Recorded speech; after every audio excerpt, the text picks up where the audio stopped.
Bienvenue sur Africa 24 pour cette nouvelle édition du QG News. Au sommaire de l'actualité, J-1 avant l'élection présidentielle gabonaise. Les 10 candidats en lice ont parcouru le pays à la conquête de leurs électeurs. C'est en ce sens que le président sortant, Ali Bongo Ondimba, était dans la ville industrielle d'Ovendo.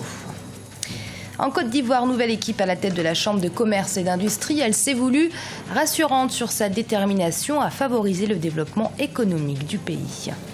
Les réseaux sociaux, les blogs, leur vulgarisation sur la toile a inévitablement impacté les pays comme le Burkina Faso en marche vers la démocratie.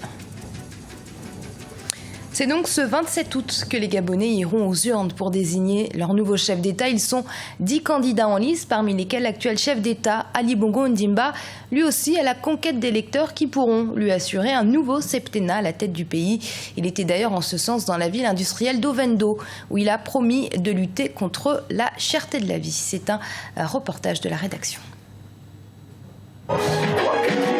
Située au sud de Libreville, la commune d'Ovendo a reçu le candidat du Parti démocratique gabonais Ali Bongo Ondimba. La commune d'Ovendo est une zone industrielle très importante, une ville dynamique en plein essor, et le candidat à sa propre succession a dit vouloir lutter contre la cherté de la vie à partir d'Ovendo et de ses deux ports. Et Ovendo est un endroit important pour notre pays. Tout le trafic économique de notre pays passe par. Voilà pourquoi je veux encore qu'Ovendo se développe plus. Et voilà pourquoi nous avons fait l'inauguration du deuxième port minéralier d'Ovendo. Et que si Dieu le veut, dans quelques mois, ce sera le troisième quai que nous allons inaugurer à Ovendo. Ovendo va être un des plus grands ports de la sous-région. Et nous allons accroître le trafic, accroître le commerce. Et grâce à ces nouvelles installations, nous ferons baisser le coût des prix. Le coût des prix baissera grâce à cela. Outre le secteur économique, le candidat du PDG a également exprimé sa fierté en ce qui concerne les efforts consentis à Ovendo en matière de santé publique. En effet, Ovendo abrite depuis 2016 un CHU spécialisé dans les pathologies liées à la tête et au cou. Alors, mes chers compatriotes, Ovendo attire les investisseurs, Ovendo attire les sociétés. Mais je suis particulièrement fier d'avoir inauguré un des plus beaux hôpitaux du Gabon ici à Ovendo. Mes chers compatriotes, l'avenir est devant nous. L'avenir en confiance avec l'égalité des chances. La croissance des volumes de marchandises traitées au port d'Ovendo est liée à la politique de grands travaux engagés en 2009. Quelques 600 000 tonnes de ciment ont été importées en 2015 au Gabon contre 150 000 tonnes en 2009. La campagne présidentielle s'achève le 26 août à minuit, mais pour l'heure, les candidats poursuivent leur opération de charme dans le pays. Et jusqu'au 27 août, date du scrutin, Africa 24 vous fait vivre de très près cette élection et ses enjeux grâce à des rendez-vous exceptionnels. Ce vendredi 26 août, ce sera le Gabon des talents, une émission présentée par Thierry Ngogang à partir de 20h30 GMT. À l'approche de l'Aïd, fête musulmane en commémoration au sacrifice d'Ibrahim, au cours de laquelle un mouton est égorgé pour le partager en famille avec les nécessiteux. Les organisations algériennes de consommateurs s'inquiètent. Elles craignent pour la disponibilité et pour le prix des moutons. Mais le président des éleveurs s'est voulu rassurant et a garanti qu'il n'y aurait pas de manque et que les prix seraient abordables. Le prix de l'agneau variera en effet entre 25 000 et 50 000 dinars algériens. Le nouveau président de la Chambre de commerce et d'industrie de Côte d'Ivoire, Famane Tour, a officiellement pris fonction à la tête de l'institution. La cérémonie de passation de charges s'est tenue à Abidjan ce mardi 23 août. L'occasion pour la nouvelle équipe dirigeante de rassurer les autorités et les autres acteurs du secteur privé ivoirien sur leur détermination à participer activement et efficacement à la croissance économique du pays. Deo Gracias-Podo.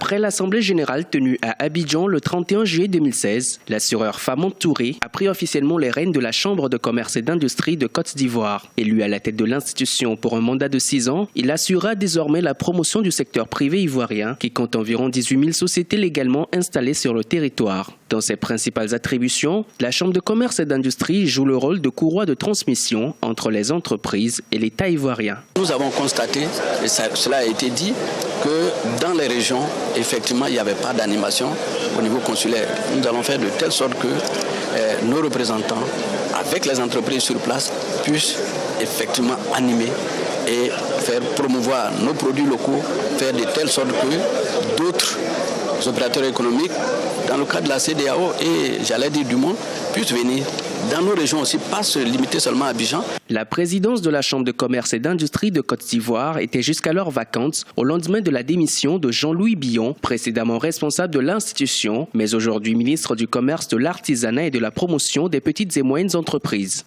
La nouvelle équipe s'est donc engagée à consolider les acquis et redynamiser le dialogue avec les pouvoirs publics, indispensable pour maintenir un environnement des affaires plus compétitif en Côte d'Ivoire. On a toujours eu un grand rôle à jouer dans l'amélioration de l'environnement des affaires en Côte d'Ivoire et je me réjouis de savoir qu'elle va pouvoir continuer ce rôle avec une équipe renouvelée, une équipe redynamisée. Pour les principaux acteurs du secteur privé, une chambre de commerce et d'industrie compétente apporterait une nouvelle dynamique aux initiatives entrepreneuriales de la Côte d'Ivoire. Il compte surtout accompagner le mouvement ascendant de l'économie du pays. Selon la Banque mondiale, la Côte d'Ivoire devrait connaître en 2016 une croissance de 8,5% après une croissance annuelle de 9,3% sur la période 2012-2015.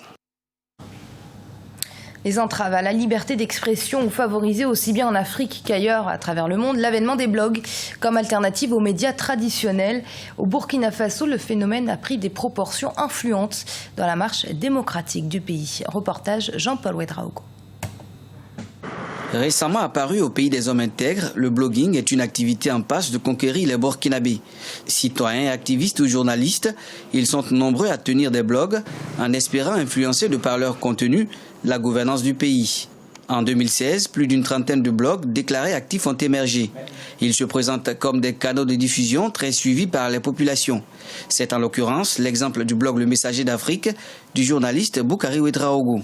Les blogs sont arrivés, il y a un autre espace de partage d'opinions, d'échanges, de discussions. Et j'ai saisi cette plateforme-là pour pouvoir donner mon point de vue et donc contribuer à l'histoire démocratique au Burkina Faso, à dénoncer certains faits quand je constate et surtout aussi à dépeindre un peu la société dans laquelle nous sommes. Outre ce rôle de contre-pouvoir, les blogs sont aussi et quasiment présents dans tous les domaines de la vie.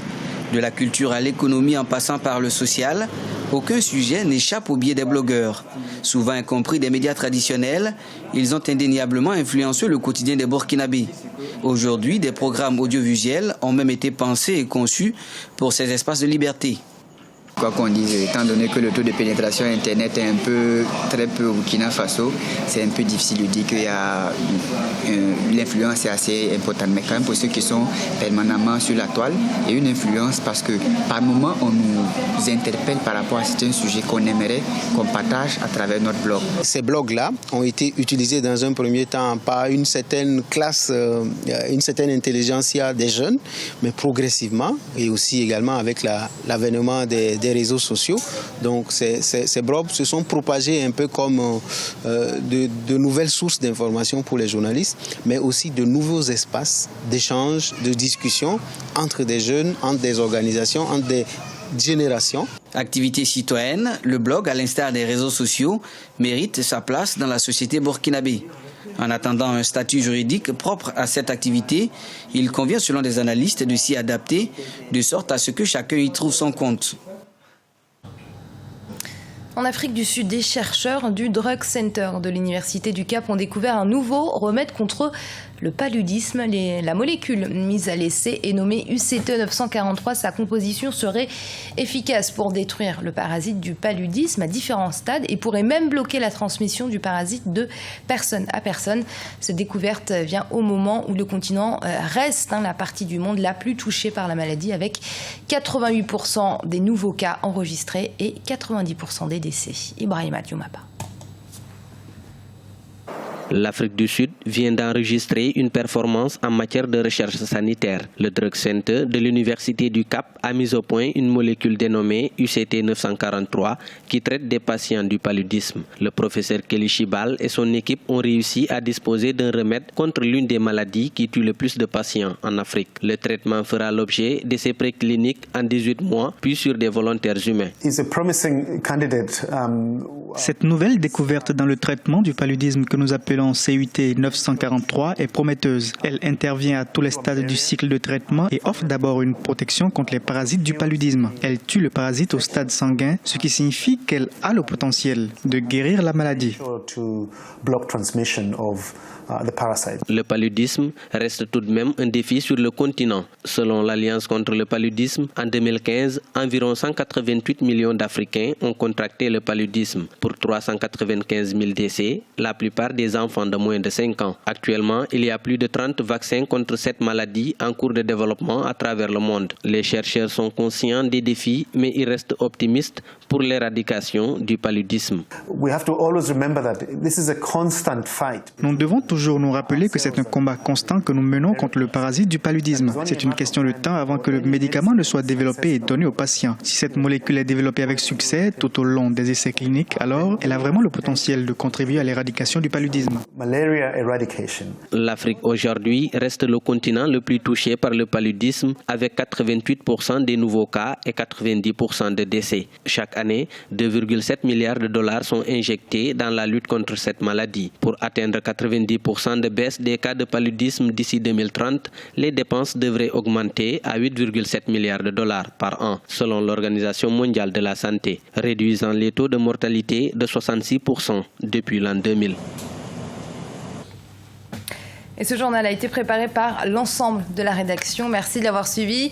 Restez sur Africa 24. Dans un instant, une nouvelle édition d'information.